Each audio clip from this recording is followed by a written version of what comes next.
मित्रांनो, समजा मी तुम्हाला विचारलं बघा, 5 अधिक ह्या कंसामध्ये डॅश बरोबर 7, तर तुम्ही पटकन सांगाल की रिकाम्या जागी काय येईल रे. तर रिकाम्या जागी काय म्हणाल तुम्ही की इथे काय येणार आहे 2.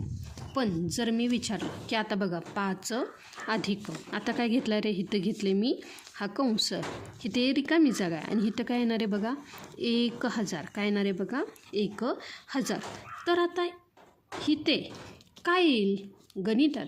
जेव्हा आपल्याला एखादी संख्या माहिती नसते तेव्हा ही जी काही रिकामी चौकट आपण वापरतो, म्हणजे जो काही रिकामा कंस आपण वापरतो, ह्याऐवजी आपण तिथे एका अक्षर वापरतो. आता हे अक्षर म्हणजे दुसरं तिसरं काही नसून ते असतं चल. काय असतं बघा, ते असतं चल.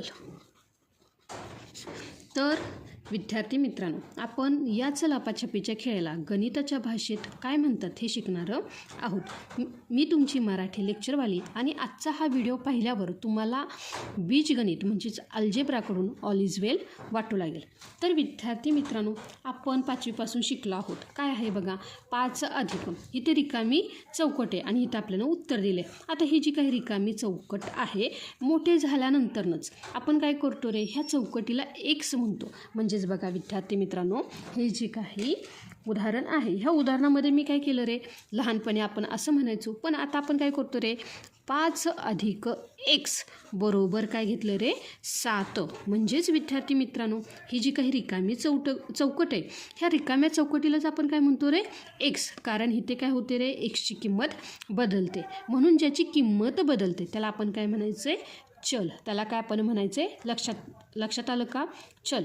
5 अधिक जी किंमत आहे ती काय आहे रे 2. काय आहे 2. म्हणजे ह्या दोघांची बेरीज केल्यानंतर मला काय भेटते रे 7 ही संख्या. लक्षात आलं का. आता बघा, जे काही चलासाठी आपण ABC पासून मी काय सांगितलं, ABC पासून X Y Z पर्यंतचं कोणतेही अक्षर वापरू शकतो. म्हणजेच काय, जे काही अल्फाबेट आहे ते. तर विद्यार्थी मित्रांनो, चल म्हणजे काय समजलं का तुम्हाला, की चल म्हणजेच काय रे हा एक्स. लक्षात आलं का. आता बघा, मी तुम्हाला एक उदाहरण सांगते. समजा एका चॉकलेटची किंमत आपल्याला माहीत नाही. मी काय सांगितलं, एका चॉकलेटची किंमत आपल्याला माहीत नाही. आपण ती काय म्हणायची की हां बाबा, त्या चॉकलेटची किंमत काय आहे बघा, एक्स एवढी किंमत आहे. काय आहे बघा, एक्स एवढी किंमत आहे. आता मला काय करायचे, तर 3 चॉकलेट घ्यायचे. काय करायचे, 3 चॉकलेट घ्यायचे. आता बघा, एका चॉकलेटची किंमत काय आहे बघा, ही काय आहे, एका चॉकलेटची किंमत मला किती घ्यायचे आहेत, 3. लक्षात आलं का. आता मला काय करायचं आहे, 3 गुणिले एक्स. काय घेतले रे, 3 गुणिले एक्स. म्हणजेच काय, मी 3 वेळा काय घेतले रे, हे चॉकलेट घेतलं. 1 2 अधिक 3. म्हणजेच इथं काय येणार आहे 3x. काय येणार आहे, 3 गुणिले एक्स म्हणजे सुद्धा काय येणार आहे 3x. कारण मला काय करायचे, 3 चॉकलेट घ्यायचे. किंवा हे एका चॉकलेटची किंमत मी किती वेळा करायची, 1 2 3 वेळा. लक्षात आलं का. आता ही जी काही 3 ही संख्या आहे आणि एक्स हे काय आहे रे अक्षर आहे. म्हणजेच ते काय आहे, आपलं चल आहे. जेव्हा ही जी काही संख्या आहे ही ह्या अक्षराच्या सोबत येते, गुणाकाराच्या स्वरूपात येते, तेव्हा तिला आपण सहगुणक म्हणतो. काय म्हणतो बघा, तेव्हा आपण तिला काय म्हणायचं आहे बघा, सहगुणक. म्हणजेच काय म्हणायचं आहे, कोइफिशियंट. सहगुणक कशाला म्हणायचं, लक्षात आलं का विद्यार्थी मित्रांनो.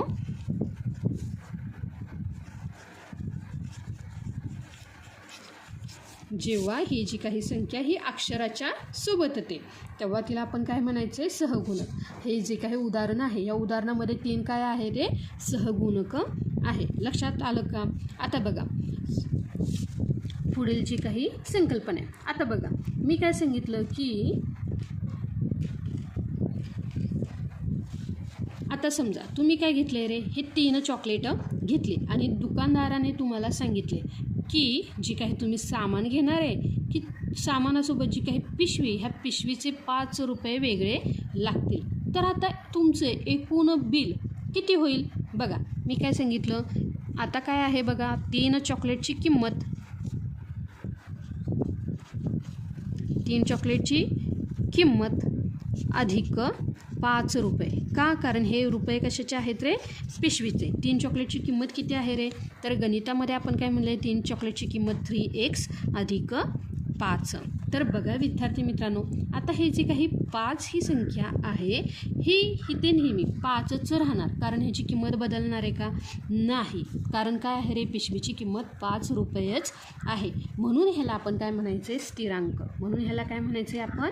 स्थिरांक, ज्याला आपण कॉन्स्टंट म्हणतो. काय म्हणतो बघा? स्थिरांक म्हणजेच काय? कॉन्स्टंट.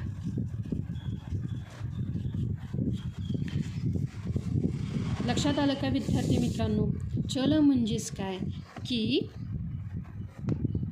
ही जी काही रिकामी चौकट, म्हणजे इथे जे काही येणारा जी काही किंमत आहे ती काय आहे?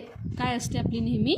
x. सहगुणक म्हणजेच काय? जी काही ही संख्या आहे ही ह्या अक्षराचा काय असते रे?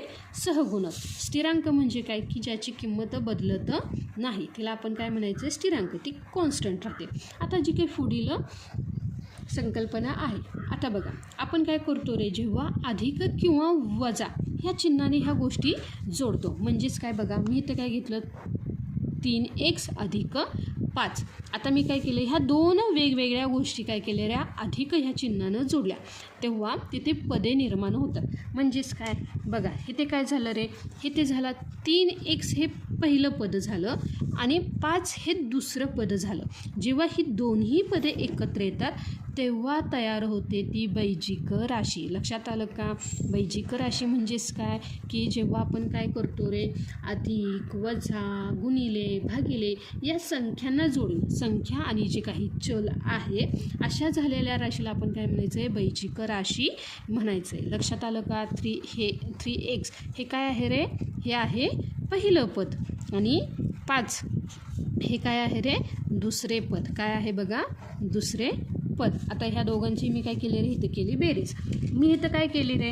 इथं केली वजाबाकी. 3x वजा 5 किंवा 3x गुणिले 5 म्हणजे दोन्ही पदे आपण काय करतो रे? अधिक, वजा, गुणिले, भागिले ह्या चिन्हांनी जोडतो, तेव्हा ही जी काही राशी तयार होते हिलाच आपण काय म्हणायचं आहे? बैजिक राशी. लक्षात आलं का?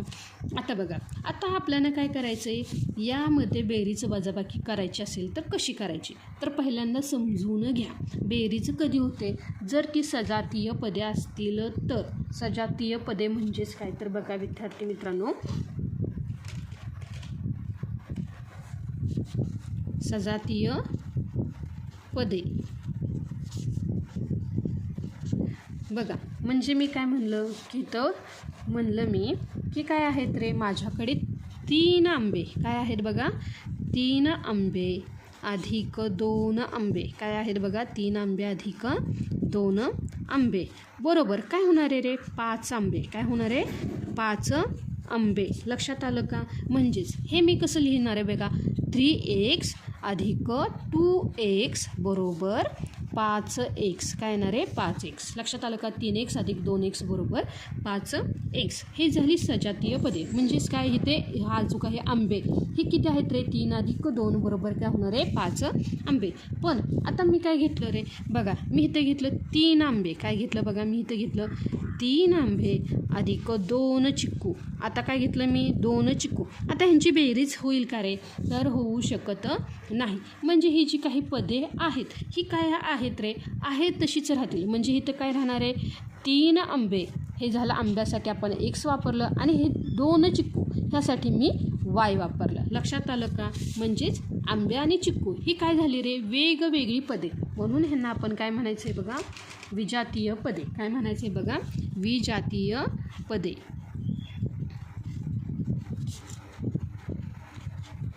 लक्षात आलं का विद्यार्थी मित्रांनो? हे बदलणार नाही, हे तसंच राहील. आणि सर्वात शेवटी आता बघा अवयव म्हणजे काय? बैजिक राशीचे अवयव कसे पाडायचे? आता बघा आपण काय करतो रे? एक संख्या घेतली. मी काय घेतली बघा? एक संख्या घेतली. पहिली संख्या काय आहे बघा? 12. आता मला काय करायचे? 12चे अवयव पाडायचे. अवयव पाडायचे म्हणजेच काय? फॅक्टर पाडायचे. तर बघा मी काय केलं? 3 गुणिले 4. 4 त्रिक 12. लक्षात आलं का? संख्येचे आपण लगेच अवयव पाडले. पण आता बघा, मी काय घेतलं रे बाईजिकर, राशी घेतली म्हणजे एक पद घेतलं. काय घेतलं बघा, 10x y. आता ह्या मला सांगा बरं, ह्याचे काय अवयव होतील? तर विद्यार्थी मित्रांनो, आपल्याला काय करायचे, पहिल्यांदा ह्या संख्येची काय करायची, फोड करायची. म्हणजेच काय, 10 हे कसे होणार आहे, तर 2 गुणिले 5 किंवा 5 गुणिले 2, 2 पंचे 10 किंवा 5 दुने 10. गुणिले काय येणार आहे, तर गुणिले येणार आहे हा x गुणिले y. लक्षात आलं का? म्हणजे हा जो काही मोठा गट आहे, ह्या मोठ्या गटाला छोट्या गुणाकाराच्या रूपात लिहिणे म्हणजेच काय विद्यार्थी मित्रांनो, अवयव पाडणे. काय म्हणजेच विद्यार्थी मित्रांनो, अवयव पाडणे. तर विद्यार्थी मित्रांनो, आता गणितात जेव्हा तुम्हाला x दिसला की घाबरायचं नाही. तर तिथं समजायचं ती काय आहे रे, तर ती आहे रिकामी कंस किंवा रिकामी चौकट, जिची आपल्याला काय करायची असते रे, किंमत शोधायची असते. हा व्हिडिओ तुम्हाला कसा वाटला हे कमेंटमध्ये नक्की सांगा. आता बघा, जर तुम्हाला मी एक गणित दिलं, 5 अधिक x बरोबर 12, तर आता ह्या एक्सची किंमत काय आहे हे माहिती असेल तर कमेंटमध्ये उत्तर द्या. भेटूया पुढच्या लेक्चरमध्ये. तोपर्यंत गणिताशी मैत्री करा. धन्यवाद.